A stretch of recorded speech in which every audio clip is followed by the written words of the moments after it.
Tenga la bondad de buscar Segunda de Tesalonicenses 2, versos 1 y 2.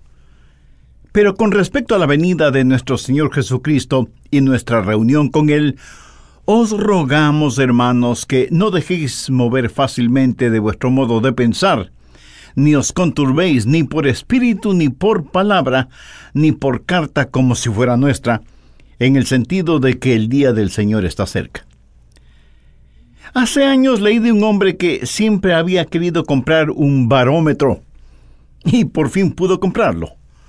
Compró un barómetro muy caro, calibrado minuciosamente para predecir el tiempo. En su casa lo desempacó cuidadosamente y notó que la aguja del barómetro señalaba el sector que decía huracán. Él sacudió el barómetro, pero la aguja continuaba señalando huracán. Repitió el procedimiento varias veces con el mismo resultado. Finalmente se dijo: tanto dinero que pagué por este barómetro y resulta que no sirve. Él vivía en el campo, pero trabajaba en la ciudad. Y en su oficina escribió una carta muy fuerte a los fabricantes del barómetro. Cuando por la tarde regresó a su casa, no encontró el barómetro, pero tampoco encontró su casa. Un fuertísimo huracán la había destrozado por completo. El barómetro no tenía nada de malo. El asunto es que él no creyó lo que el barómetro decía. Escuche lo siguiente, que quiero decirlo muy enfáticamente. No hay nada de malo en la palabra de Dios. No necesita que se le haga ningún ajuste. Solo necesita ser creída. Y Dios nos está diciendo que se cierne una tormenta sobre este mundo, una tormenta llamada la Gran Tribulación. La Biblia habla del surgimiento del hombre de pecado. Yo lo llamo el superhombre de Satanás. Vendrá un hombre que será el diablo mismo encarnado. Será Satanás en forma humana. Y la Biblia lo identifica con varios nombres: la bestia, el anticristo, el hombre de pecado, el hijo de perdición. Y Pablo, en esta epístola, nos previene de estas cosas para que no nos atrevamos a ser ignorantes. Permítame darle el trasfondo de estos dos versículos que leímos. El apóstol dice que Jesucristo vendrá, pero note lo que dice en el verso 2. No os dejéis mover fácilmente de vuestro modo de pensar. Ahora, ¿por qué les dijo eso a los hermanos? ¿Qué clase de problema enfrentaban los hermanos en Tesalónica? El asunto es que había aparecido una carta falsa firmada supuestamente por Pablo, en la cual les comunicaba que ya se había efectuado la segunda venida del Señor y que por lo tanto estaban ya en la gran tribulación. Por eso les dice que no se dejen engañar ni por carta como si fuera nuestra. Les dice que no se dejen convencer de que el rapto ya había sucedido y de que ellos habían sido dejados para que enfrentaran la gran tribulación. Y Pablo utiliza esa mentira para decirles la verdad. Y eso quiero hacer hoy. Usar esta oportunidad para decirle la verdad en lo que concierne a la segunda venida de Jesucristo y las cosas que van a suceder.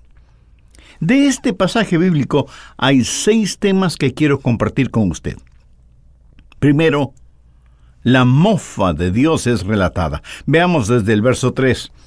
Nadie os engañe en ninguna manera, porque no vendrá, y aquí se refiere al día del Señor, no a la segunda venida de Cristo, porque no vendrá sin que antes venga la apostasía, y se manifieste el hombre de pecado, el hijo de perdición, el cual se opone y se levanta contra todo lo que se llama Dios o es objeto de culto, tanto que se sienta en el templo de Dios como Dios, haciéndose pasar por Dios.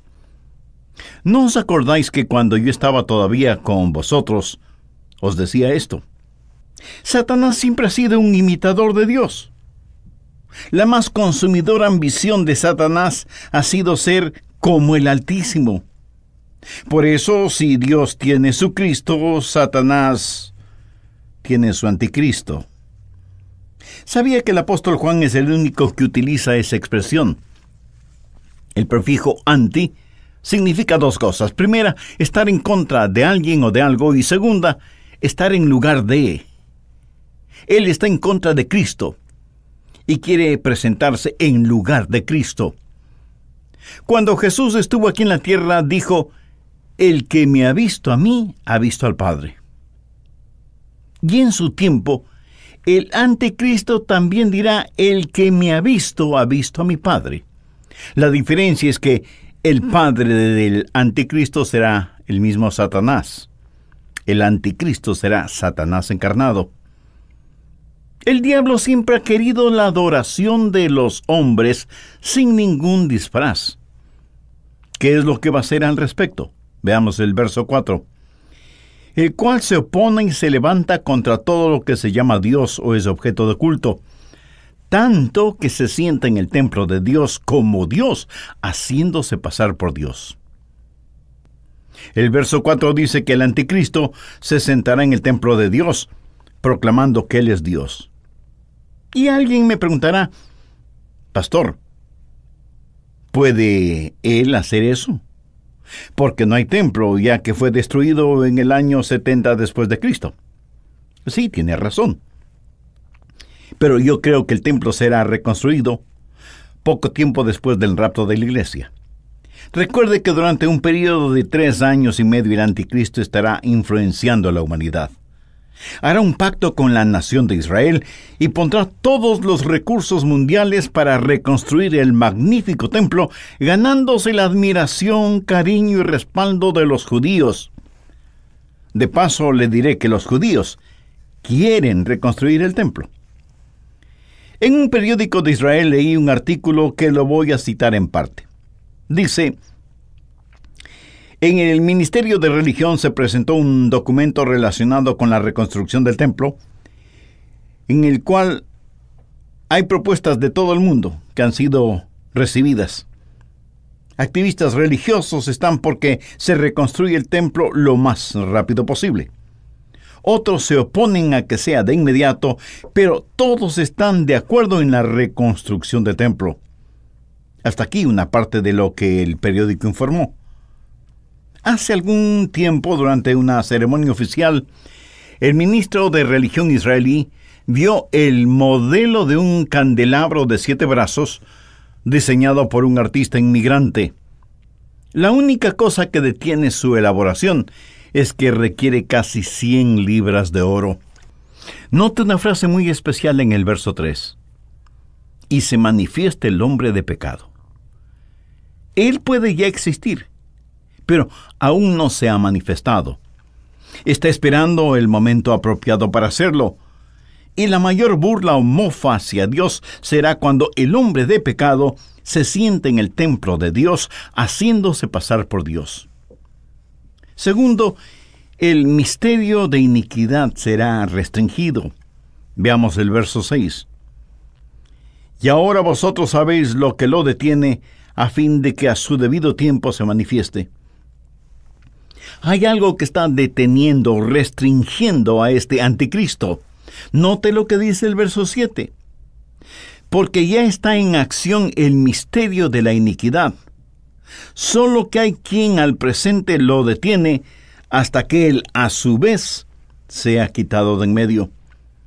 Lo que Pablo está diciendo es que hay una fuerza malévola conocida como el misterio de la iniquidad, y esa será la fuerza que dará la energía al anticristo. Pablo reconoció que esa fuerza ya estuvo trabajando en su tiempo. Y nosotros en la actualidad podemos observar las obras del anticristo, aunque están restringidas. ¿Qué es el misterio de la iniquidad? Es un complot fraguado en el infierno. Es una conspiración diabólica contra toda la raza humana organizada por el invisible mundo espiritual que se rebeló contra Dios. Esos seres espirituales rebeldes se llaman demonios. Están organizados, son inteligentes y son invisibles. Además son poderosos e incansables. Y si usted me dice que no cree en demonios, recuerde que los doctores en épocas medievales no creían en las bacterias, pero vieron los efectos negativos de las mismas. Busque Efesios 6:12. Porque no tenemos lucha contra sangre y carne, sino contra principados, contra potestades, contra los gobernadores de las tinieblas de este siglo, contra huestes espirituales de maldad en las regiones celestes.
Ahora,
y declarará que Él es Dios.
por Cristo, recibiéndole como